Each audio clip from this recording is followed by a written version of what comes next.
Seorang tersangka pembunuhan yang masuk dalam daftar pencarian orang atau DPO Polres Tanah Datar, Sumatera Barat berhasil ditangkap oleh Polres Langsa pada Senin 24 Februari 2025 di rumah warga di Kampung Tengoh, Kecamatan Langsa Barat, Kota Langsa. Tersangka yang sebelumnya dicurigai terlibat dalam kasus pembunuhan ini ditangkap setelah polisi menerima informasi dari warga setempat. Menindaklanjuti laporan tersebut, polisi segera mengumpulkan informasi dan melakukan penyelidikan. Setelah melakukan koordinasi dengan Polres Tanah Datar dan mendapatkan konfirmasi bahwa pria yang dicurigai merupakan DPO kasus pembunuhan, polisi langsung melakukan penangkapan terhadap pelaku. Kapolres Langsa AKBP Andi Rahmansyah mengungkapkan bahwa penangkapan dilakukan pada Senin 24 Februari 2025 sekitar pukul 20.30 waktu Indonesia bagian Barat di sebuah rumah warga di Kampung Tengoh, Kecamatan Langsa Kota Langsa. Setelah memastikan identitas tersangka dan melakukan koordinasi dengan Polres Tanah Datar. Selain ini, tersangka diamankan di Polres Langsa sambil menunggu tim dari Polres Tanah Datar yang akan menjemputnya untuk proses hukum lebih lanjut.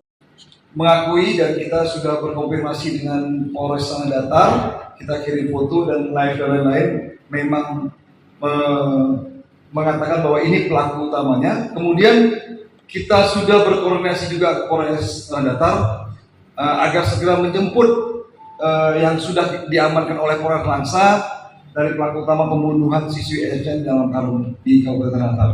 Menurut data kepolisian, tersangka adalah pemuda berinisial NJ, 26 tahun, seorang buruh harian lepas asal Kabupaten Tanah Datar. Ia diduga kuat terlibat dalam kasus pembunuhan seorang siswi MTSN Tanah Datar yang ditemukan tewas dalam kondisi mengenaskan di dalam karung di pinggir jalan Jorong Ladang Koto, Kecamatan Sungai Tarap, Sumatera Barat pada Rabu 19 Februari 2025 pukul 8:20 waktu Indonesia bagian Barat. Dari Kota Langsa, Seldi Novita melaporkan untuk Puja TV.